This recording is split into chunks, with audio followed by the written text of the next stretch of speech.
In the vastness of space, where stars twinkled like diamonds scattered across an endless black canvas, humanity had reached farther than anyone once thought possible. The year was 3124, and Earth's people were no longer alone in the universe. They had met strange beings with shimmering skin, towering creatures with 6 limbs, and others who communicated through light and sound.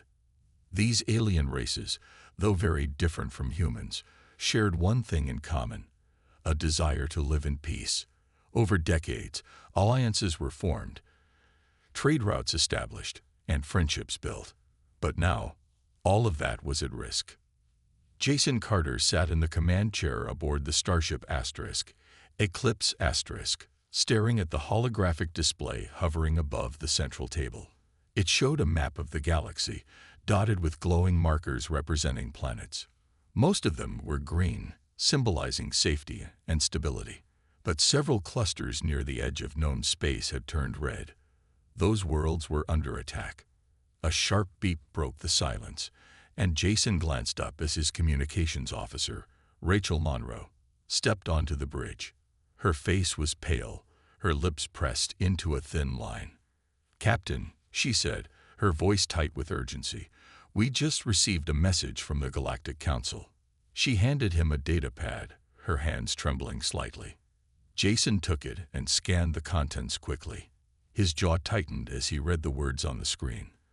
A massive armada, called the Voidbringers, was advancing toward the outer rim of Alliance territory. Their weapons were powerful enough to shatter entire planets, and their numbers were overwhelming. Worse still, the alien worlds in their path had little to no defense against such an assault. If nothing was done, billions would die. "They're asking us to intervene," Jason said finally, looking around at his crew. Everyone on the bridge froze, their eyes locked on him. He could see the fear in some of their faces, the uncertainty in others. No one wanted to face what felt like an impossible fight, but they also knew they couldn't ignore the call for help. Rachel nodded slowly. "The Council made it clear. They don't have the resources to stop this. We're the only ones who can make a difference." Jason stood up, his tall frame radiating authority.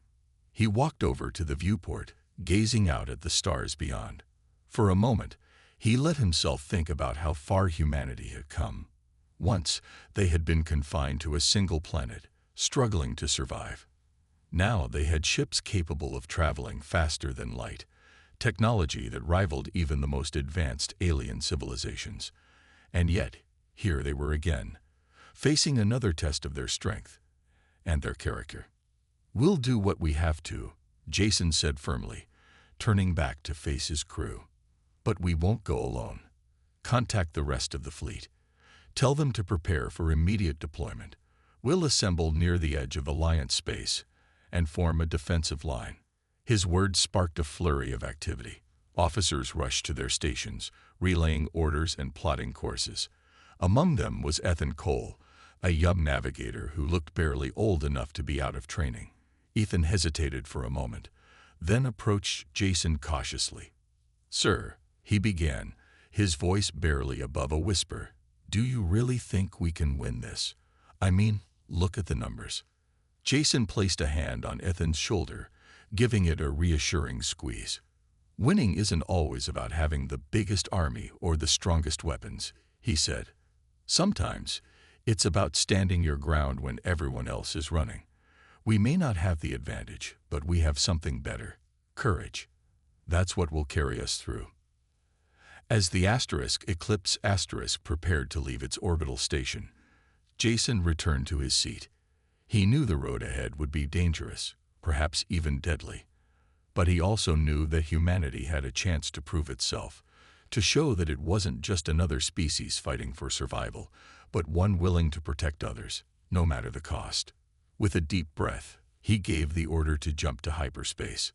The stars outside blurred into streaks of light as the ship surged forward, carrying its crew toward destiny. The human fleet gathered at the edge of Alliance space, a region where the stars seemed dimmer and the silence heavier. Ships of all shapes and sizes floated in formation, their hulls glinting faintly under the light of a distant sun. The Eclipse Asterisk, the flagship of the operation, sat at the center of the group, its sleek design cutting an imposing figure against the endless void. Around it were vessels like the Aurora Asterisk, commanded by Rachel Monroe, and the Vanguard Asterisk, led by Daniel Hayes. Each ship carried not just weapons and technology, but the hopes and fears of everyone aboard. Inside the Eclipse Asterisk, tensions simmered beneath the surface. Laura Bennett, the chief engineer, paced back and forth in the engineering bay, her boots clicking softly against the metal floor. She was a practical woman with short brown hair and a no-nonsense attitude, but even she couldn't ignore the unease gnawing at her mind. "We're risking everything for them," she muttered to herself as she checked the status of the ship's engines. Her hands paused over the console as she thought about the aliens they were supposed to protect. Some of those species had treated humanity with suspicion or outright hostility in the past. Why should humans risk their lives for beings who had shown so little gratitude? Her frustration came to a head during a meeting in the ship's briefing room. Jason Carter stood at the front, explaining the plan to his senior officers. Laura raised her hand, cutting him off mid-sentence. "Captain," she said, her voice sharp, "I need to say this. What happens if we lose? If we throw everything we have into this fight and still fail, what then? Earth will be left defenseless. Is that really worth it?" The room fell silent. Everyone turned to look at her, some nodding in agreement, others frowning. Jason didn't answer right away. He leaned against the table, his expression thoughtful. Finally, he spoke.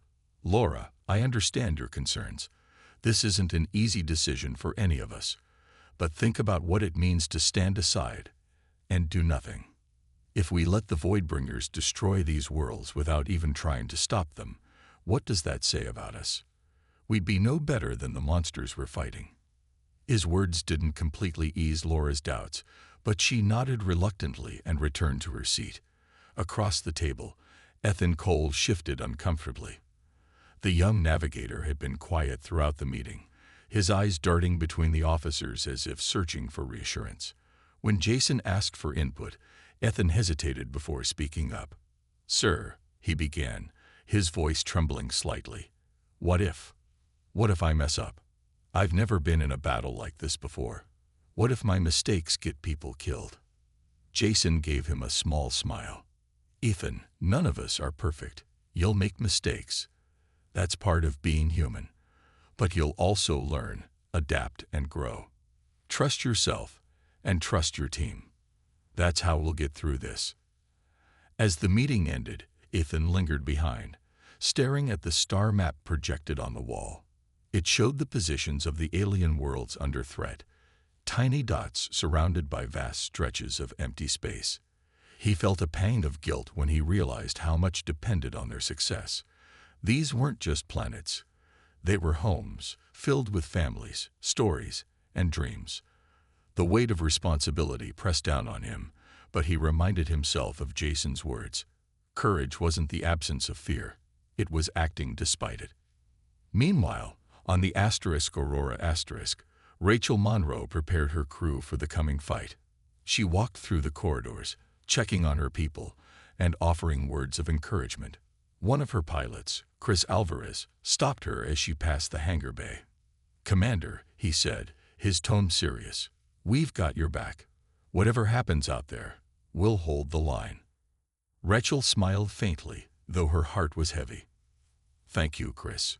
Just remember, we're not just fighting for ourselves. We're fighting for something bigger." Across the fleet, similar conversations took place. Soldiers double-checked their gear, engineers fine-tuned their systems, and officers rehearsed strategies. Despite their differences, they shared a common purpose: to stand as the final shield for alien worlds. As the ships powered up their engines and moved into position, the enormity of the task ahead settled over them like a shadow. Yet amid the fear and uncertainty, there was also resolve. They might not win, but they would fight with everything they had. For now, that was enough. The human fleet arrived at the edge of the conflict zone, where the first signs of destruction greeted them like a grim morning. From the viewport of the Eclipse Asterisk, Jason Carter stared in silence as a nearby planet crumbled under the relentless assault of the Voidbringers. The once vibrant world, home to the Zorethians, a peaceful race with shimmering blue skin and bioluminescent markings, was now a wasteland. Fires raged across its surface, and massive chunks of debris floated into space, remnants of cities that had stood for centuries. The sight was sobering, but there was no time to dwell on it. A faint transmission crackled through the communications system, barely audible over the static. Samantha Drake, a xenobiologist stationed on one of the endangered planets further ahead, was calling for help. Her voice trembled with desperation as she described the horror unfolding around her. "They're destroying everything," she said, her words broken by sobs. "Our forests, our cities, our history. It's all gone. Please, you have to stop them." Rachel Monroe, seated at her station on the bridge of the Aurora Asterisk, listened intently to the transmission. Her hands clenched into fists as she processed Samantha's plea. She glanced at Laura Bennett, who was monitoring the ship's systems from an adjacent console. "We can't let this happen again," Rachel said firmly. Laura didn't respond, but her jaw tightened, a silent acknowledgement of the stakes. Jason gave the order to engage the enemy. The fleet moved forward cautiously, scanning for any sign of the Voidbringers. It didn't take long to find them. The invaders' ships were unlike anything humanity had encountered before. Massive, jagged structures that looked more like floating fortresses than starships. Their hulls bristled with weapons, and smaller drone-like vessels swarmed around them like insects. The sight sent a chill down Ethan Cole's spine as he plotted their approach on the navigation console. The first shots came without warning. Bright beams of energy lanced through space, narrowly missing the Eclipse Asterisk. Alarms blared across the fleet as the Voidbringers opened fire. "Shields up," Jason shouted, gripping the arms of his command chair. The crew sprang into action, manning their stations with practiced efficiency. On the Aurora Asterisk, Rachel barked orders to her gunners, directing them to target the largest enemy vessel. The Vanguard surged forward under Daniel Hayes' command, drawing some of the enemy fire to give the other ships room to maneuver. The battle quickly became chaotic. Nathan Brooks, a pilot aboard the Eclipse Asterisk, launched his fighter, the sleek Falcon X, into the fray. His heart pounded as he dodged streams of enemy fire, weaving between the larger ships. He locked onto a Voidbringer drone and fired a missile, watching with satisfaction as the target exploded in a burst of light. But victory was short-lived. Another drone appeared behind him, forcing him to roll sharply to avoid being hit. Sweat dripped down his face as he realized how outmatched they were.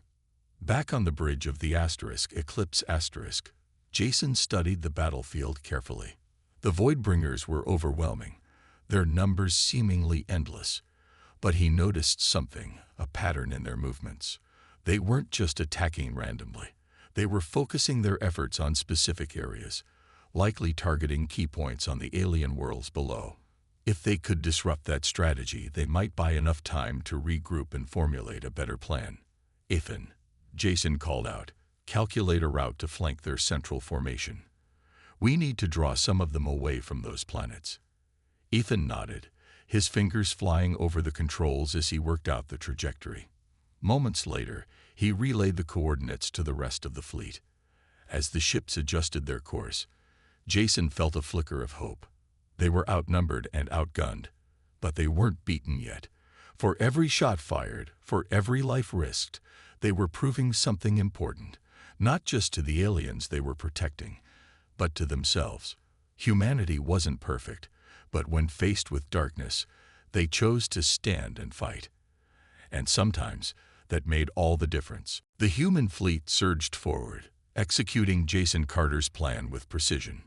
The Eclipse Asterisk led the charge, flanked by smaller fighters and support ships. Their goal was clear: draw part of the Voidbringer armada away from the vulnerable planets below.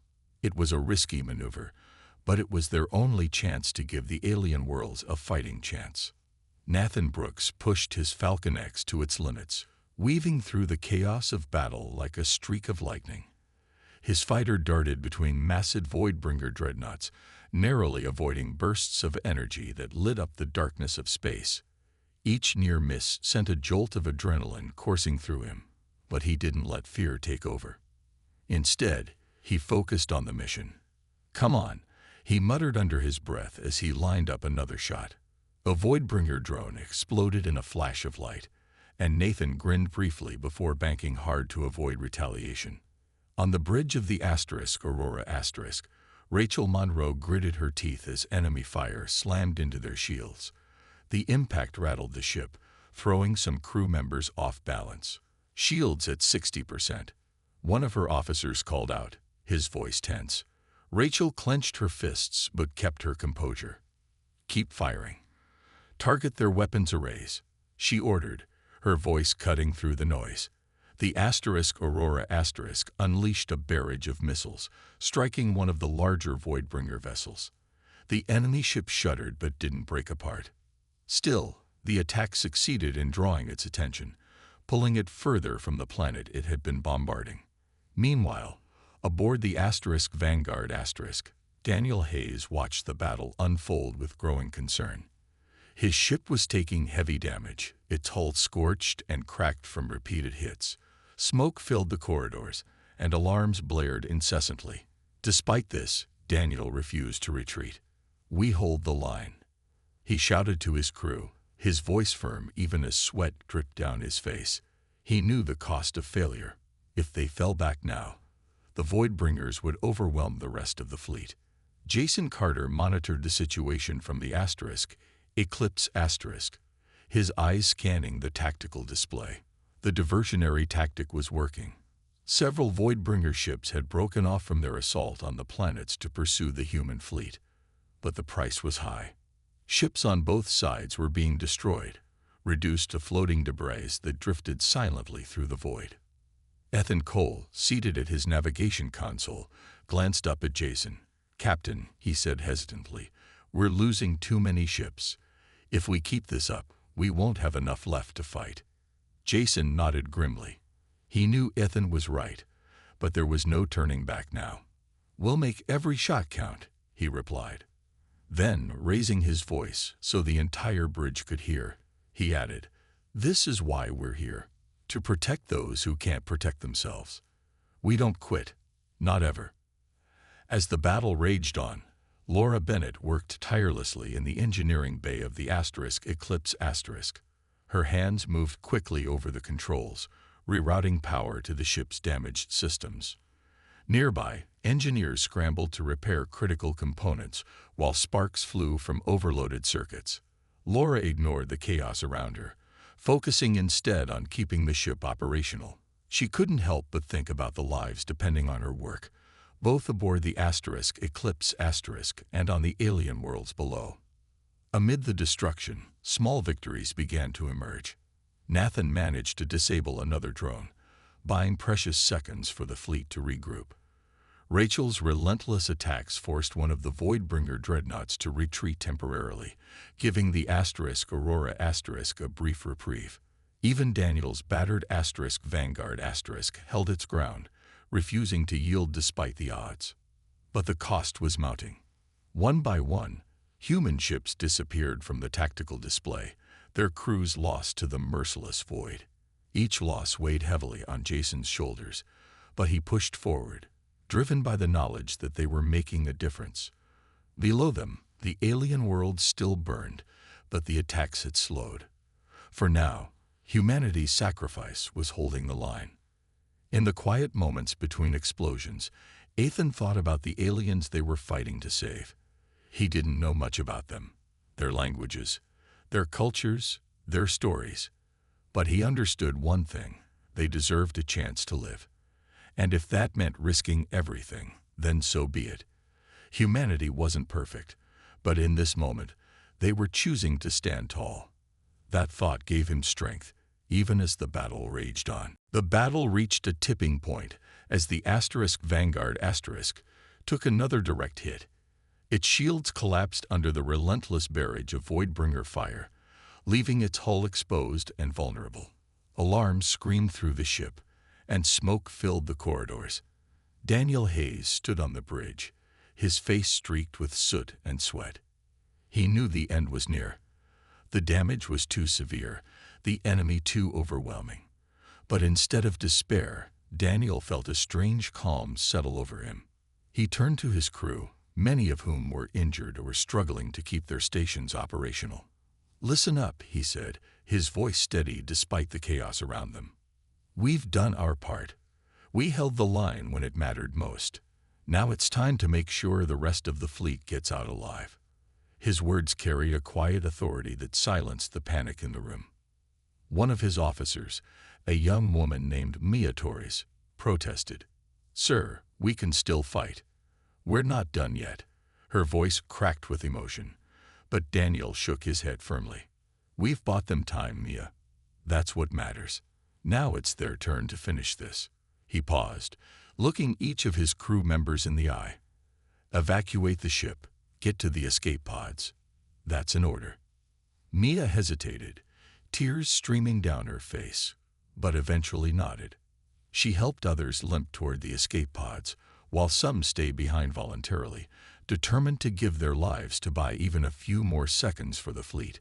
Daniel remained on the bridge, gripping the arms of his command chair. He set the Vanguard on a collision course with one of the larger Voidbringer ships, knowing it would deal a devastating blow.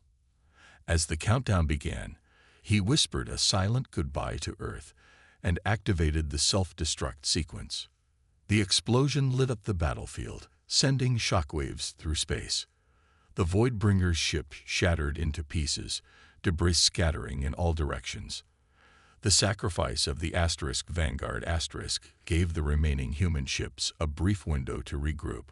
On the Eclipse Jason Carter watched the fiery aftermath with a heavy heart. He clenched his fists tightly, forcing himself to stay focused. There would be time to mourn later. Right now, they had a job to do. Rachel Monroe wiped away tears as she received confirmation of the Vanguard's loss. She had known Daniel for years, respected him as both a leader and a friend. Her voice trembled as she relayed the news to her own crew. "They didn't die in vain," she told them, her tone firm despite her grief. "We owe it to them to keep fighting." With renewed determination, Rachel ordered her gunners to target the weakened section of the Voidbringer's formation.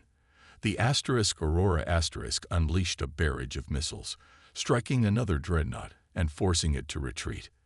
The enemy's advance slowed, giving the human fleet a chance to stabilize their defenses. Back on the Eclipse Ethan Cole sat at his navigation console, trying to process what had just happened. The loss of the Vanguard weighed heavily on him, but he forced himself to focus. He plotted a new course for the fleet, guiding them closer to the Voidbringer's central command ship, a massive vessel bristling with weapons and surrounded by layers of drones. It was a risky move, but Jason decided it was their best chance to turn the tide of the battle. Laura Bennett worked furiously in the engineering bay, rerouting power to keep the Eclipse systems running smoothly. Her hands moved quickly over the controls, her mind racing with calculations. Nearby, engineers patched up damaged circuits and extinguished small fires. Despite the exhaustion etched on their faces, no one stopped working. They knew the stakes, and they weren't ready to give up.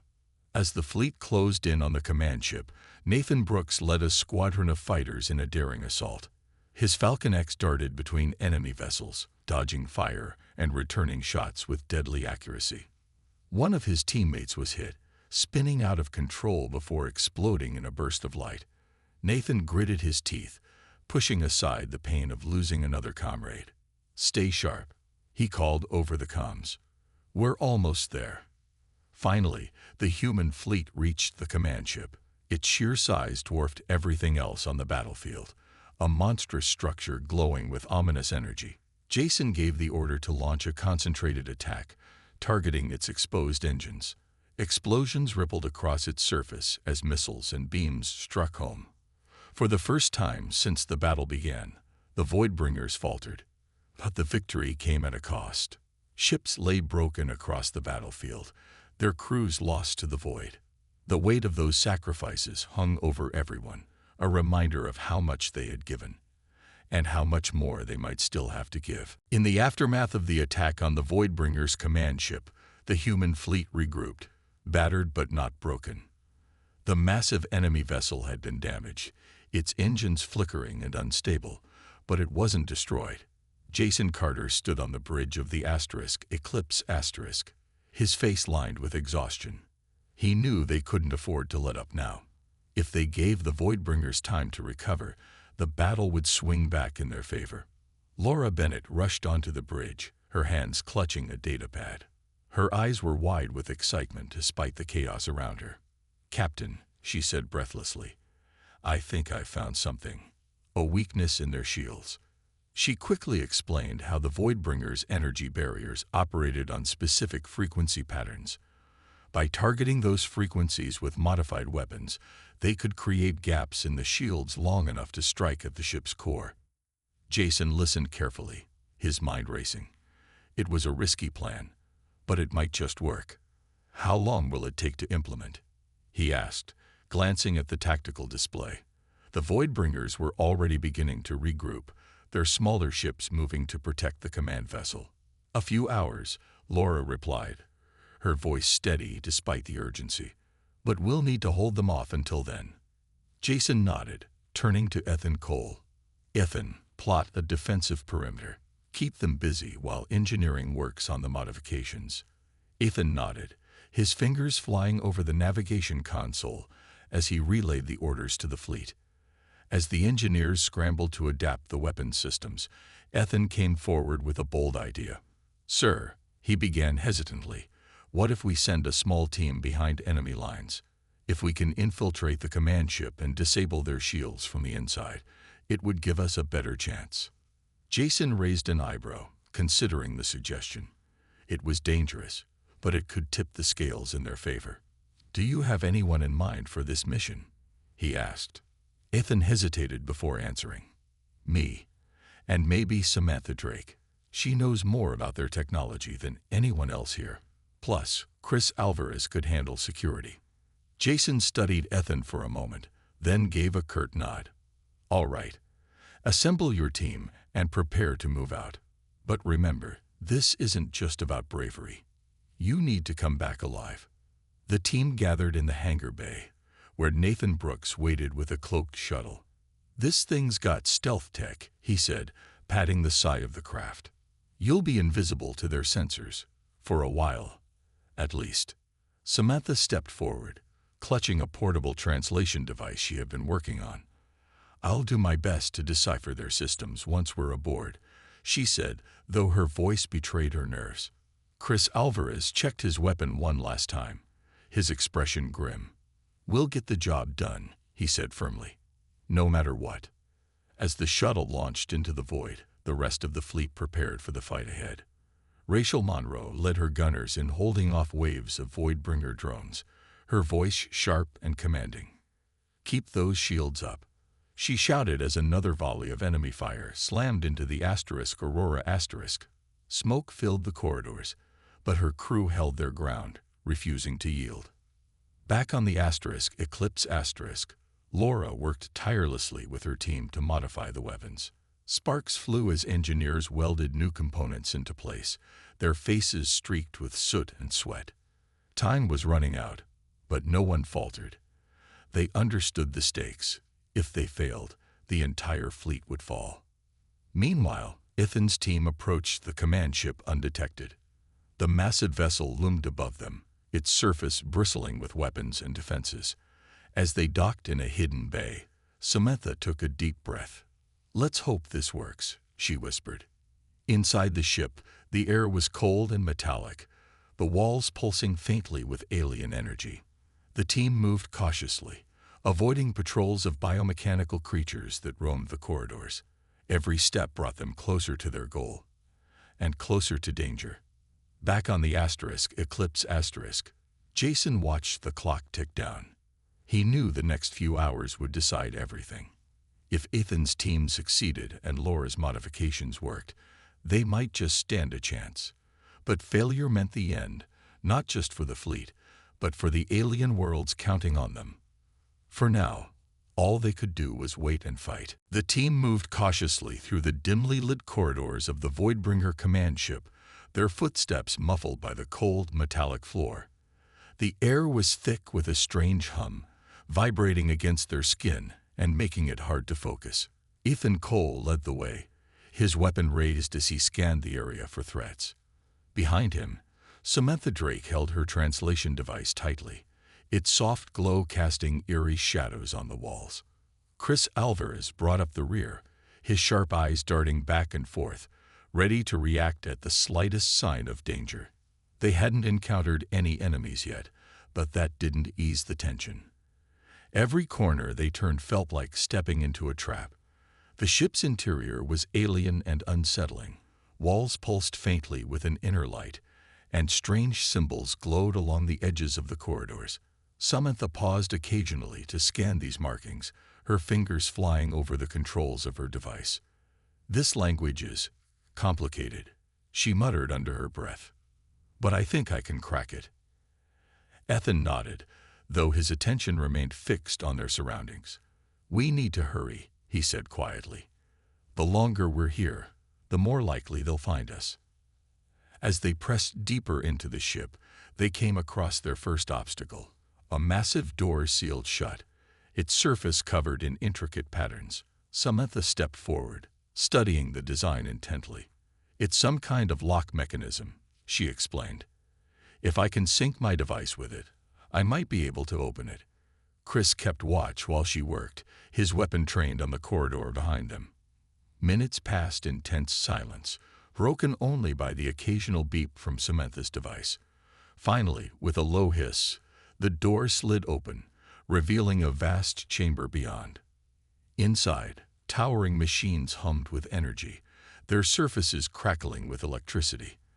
At the center of the room stood a glowing console, surrounded by biomechanical creatures that resembled a mix of insect and machine.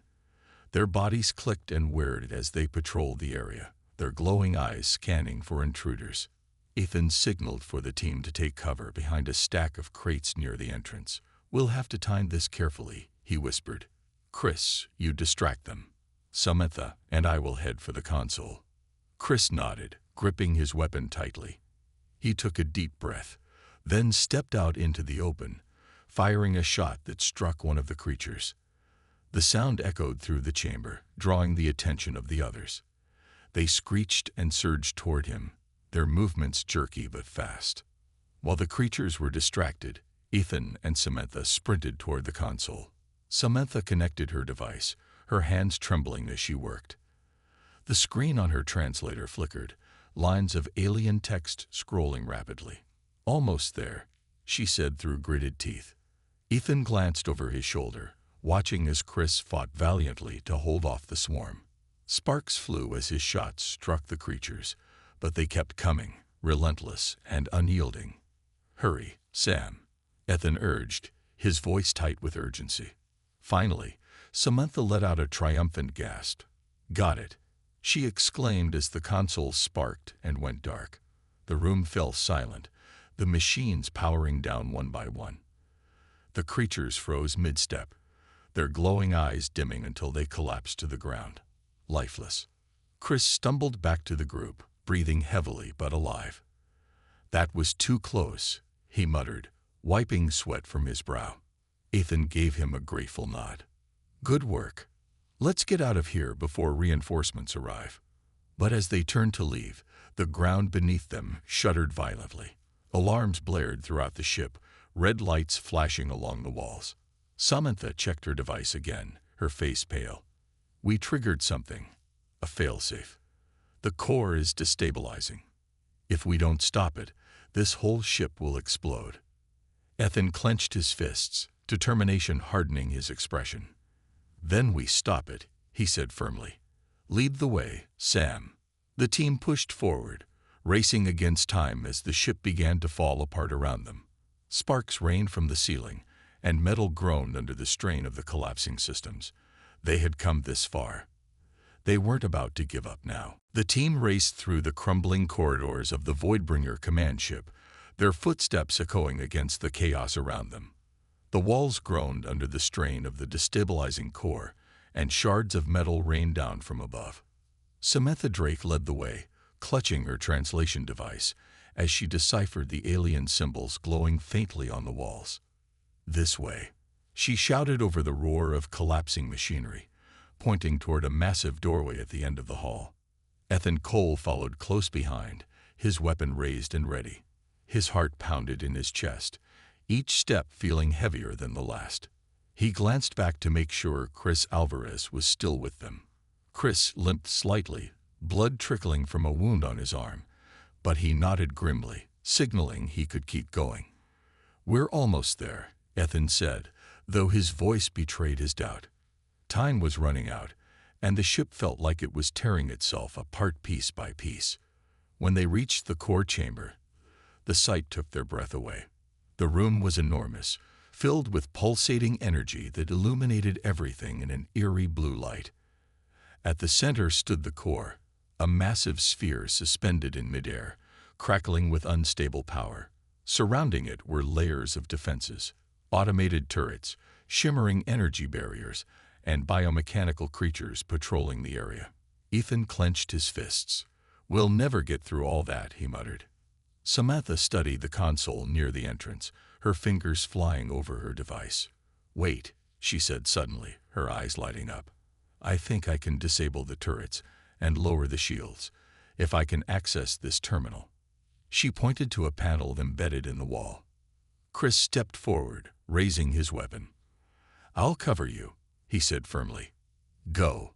Samantha nodded and sprinted toward the panel, ducking as a turret opened fire. Chris returned the shots, his aim steady despite the pain in his arm. One of the creatures lunged at him, its jagged limbs slicing through the air. He sidestepped just in time, firing a burst into its glowing eye. It collapsed with a screech, but two more took its place. Meanwhile, Samantha worked frantically at the terminal.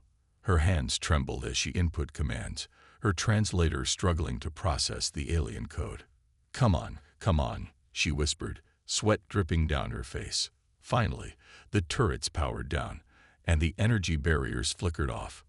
"Got it," she cried, waving Ethan over. Ethan didn't hesitate.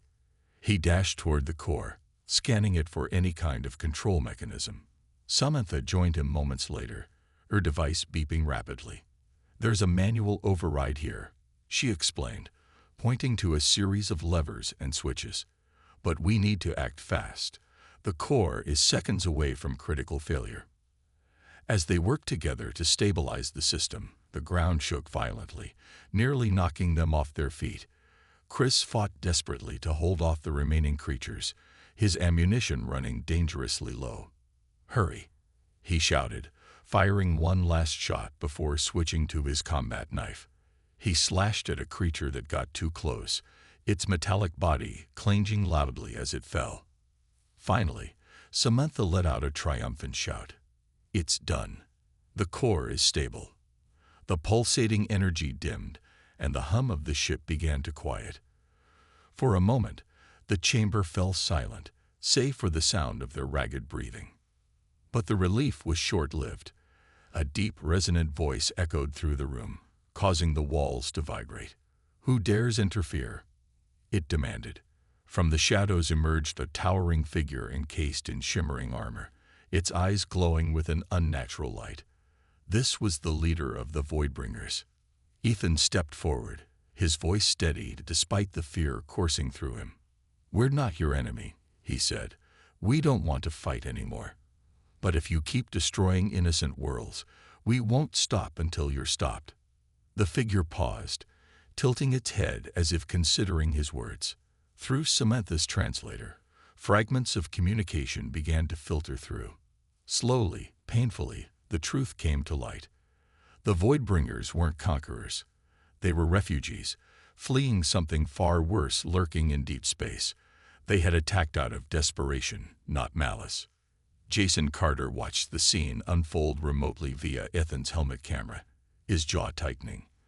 After a long silence, he spoke into the comms. "Stand down," he ordered. "We'll find another way."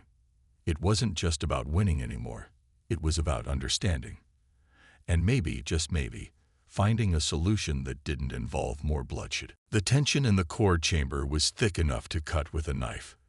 Ethan Cole stood face to face with the towering Voidbringer leader, his heart pounding but his voice steady. Samantha Drake held her translator device tightly, her hands trembling as she worked to bridge the gap between their languages. The alien's glowing eyes scanned the humans, its massive form radiating both power and wariness. Through the fragmented translation, the truth began to emerge. The Voidbringers weren't invaders in the traditional sense. They were survivors, fleeing from an ancient force known as the Abyss. This mysterious entity consumed everything in its path, leaving only destruction behind. Desperate for resources to survive, the Voidbringers had turned to raiding other worlds, believing they had no choice. Jason Carter listened intently through the comms, his mind racing. He knew this changed everything. If what the Voidbringers said was true, then humanity wasn't just dealing with enemies. They were dealing with victims of something far worse. But trusting them wasn't easy, not after the devastation they'd caused. Still, Jason understood that sometimes compassion required more courage than combat. "Tell them we're willing to help," Jason instructed Ethan over the comms. His tone was calm but firm. "But only if they agree to stop attacking these worlds immediately." Ethan nodded, relaying the message to the Voidbringer leader. Samantha adjusted her device, ensuring the translation was clear. The alien paused, its armored chest rising and falling slowly as it processed the offer. Finally, it responded, its voice deep and resonant. Through the translator, the words came through. "We will stand down. But know this, the Abyss is coming. It will spare no one." A chill ran down Ethan's spine at those words, but he didn't back down. "Then we'll face it together," he said, surprising even himself with his boldness. "But you have to trust us too." The Voidbringer leader hesitated before nodding slightly. With a wave of its hand, it signaled for its forces to withdraw. Across the battlefield outside, the remaining Voidbringer ships began to disengage, retreating into the void. The immediate threat had passed, but the implications of what they'd learned weighed heavily on everyone. Back aboard the Eclipse Asterisk, Jason addressed his crew. "This isn't over," he said, his voice carrying across the bridge. "The Voidbringers may be gone for now, but the Abyss is still out there. And when it comes, it won't care who we are, or where we come from. We need to prepare, and fast." Rachel Monroe sighed deeply as she received reports of the ceasefire. Her ship was battered, her crew exhausted, but she couldn't deny the relief she felt. "At least we stopped the fighting," she murmured to Laura Bennett, who was busy repairing critical systems. Laura nodded, though her expression remained grim. "For now," she replied. "But how long until someone else decides we should have let the Voidbringers burn?" On Earth, news of the fragile truce sparked heated debates. Some hailed the fleet as heroes for brokering peace, while others accused them of betrayal, claiming they should have wiped out the Voidbringers entirely. Public opinion was divided, but Jason didn't care about politics. All that mattered was doing what was right, even if it meant making sacrifices others wouldn't understand. As the fleet returned to the alien worlds they had protected, they were greeted with gratitude. Samantha accompanied the team sent to meet with Zorathian leaders, sharing what she had learned about the Voidbringers and the Abyss. The shimmering-skinned aliens listened intently, their glowing eyes reflecting sadness and hope. "You have given us a second chance," one elder said softly. "Do not waste it." Later, aboard the Eclipse Asterisk, Ethan sat alone in the observation deck, staring out at the stars. He thought about the lives lost during the battle, the brave crew of the Vanguard Asterisk, the countless civilians on devastated planets, and even the Voidbringers themselves. It was a sobering reminder of how much was at stake. But he also felt a flicker of hope. Humanity had chosen to act with courage and empathy, even in the face of fear. That decision might not solve every problem, but it was a start. Jason joined him after a while, placing a hand on his shoulder. "We did good today," he said quietly. "But this is just the beginning. The galaxy needs leaders who can see beyond hatred and fear. Are you ready for that?" Ethan looked up, meeting Jason's gaze. "I think so," he replied. "We don't have a choice, do we?" Jason smiled faintly. "No, we don't. But maybe that's a good thing." Jason Carter gathered his senior officers in the briefing room of the Eclipse *, the mood a mix of exhaustion and cautious optimism. The battle was over, but the war ahead loomed larger than ever. The Abyss, an ancient and unstoppable force, was coming, and it wouldn't discriminate between human or alien, friend or foe. For now, though, there was time to regroup, plan, and prepare. Laura Bennett stood at the front of the room, holding up a datapad. Her face was pale from lack of sleep, but her voice carried determination. "We've analyzed the Voidbringer's technology," she began, pacing slowly as she spoke. "Their weapons are advanced, yes, but their real strength lies in their sensors. They can detect threats light years away. If we combine their tech with ours, we might be able to build an early warning system for the Abyss." Rachel Monroe nodded thoughtfully. "It's risky working with them after everything that's happened, but I agree. It's our best shot." She glanced at Ethan Cole, who sat quietly in the corner, his mind clearly elsewhere. "What about reinforcements? We lost too many ships in this fight. If the Abyss shows up tomorrow, we're not ready." Jason leaned forward, resting his elbows on the table. "That's why we need allies. Not just the Voidbringers, but every species in the galaxy. This isn't just Earth's problem anymore. It's everyone's." Ethan finally spoke up, his voice soft but firm. "And what if they don't want to help? Some of these races have never trusted us before. Why would they start now?" "Because we're offering something new," Jason replied. "Not conquest, not fear, but partnership. We've proven we'll stand with them, even when it costs us. That has to mean something." The discussion continued late into the night, each officer contributing ideas. Laura proposed upgrading the fleet's engines to match Voidbringer speed, while Rachel suggested training joint task forces with alien militaries. Ethan, still hesitant but inspired by Jason's words, offered to lead reconnaissance missions into uncharted space. "If we know more about the Abyss, we'll have a better chance of stopping it," he said. As the meeting wrapped up, Jason dismissed his team but called Ethan aside. "You've come a long way since this started," he said, placing a hand on the young navigator's shoulder. "I'm proud of you." Ethan managed a small smile. "Thanks, Captain. But I couldn't have done it without you, or the rest of the crew." Jason shook his head.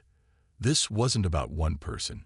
It was about all of us choosing to do what's right, even when it was hard. Remember that moving forward." Days later, humanity's fleet split into smaller groups, each tasked with strengthening alliances across the galaxy. Ships traveled to distant planets, sharing stories of the recent battle and urging cooperation against the coming threat. Samantha Drake accompanied one such mission, using her knowledge of alien cultures to bridge gaps between distrustful species. Though progress was slow, she saw glimmers of hope, shared meals, exchanged gifts, promises of mutual aid. Back on Earth, public opinion remained divided, but Jason refused to let politics sway him. He addressed the United Earth Council, his tone resolute. "We didn't fight to protect worlds so they could remain divided," he said. "We fought because life is worth defending, no matter its form. Now we must unite, not out of obligation, but because it's the only way to survive." In quieter moments, Ethan reflected on how much had changed.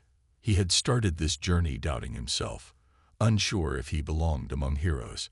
Now he realized heroism wasn't about being fearless, it was about acting despite fear. Humanity had chosen to stand tall, even when the odds seemed impossible. and though the road ahead was uncertain, he believed they could face it together. As the stars streaked past the eclipse asterisk's viewport, Jason stood alone on the bridge, gazing into the endless void. The abyss was out there somewhere, creeping closer with every passing day. But humanity wasn't the same species it had been before. They had faced darkness and chosen to shine brighter. Whatever came next, they would meet it head-on, not as conquerors or cowards, but as guardians of the fragile light in a vast, unknowable universe.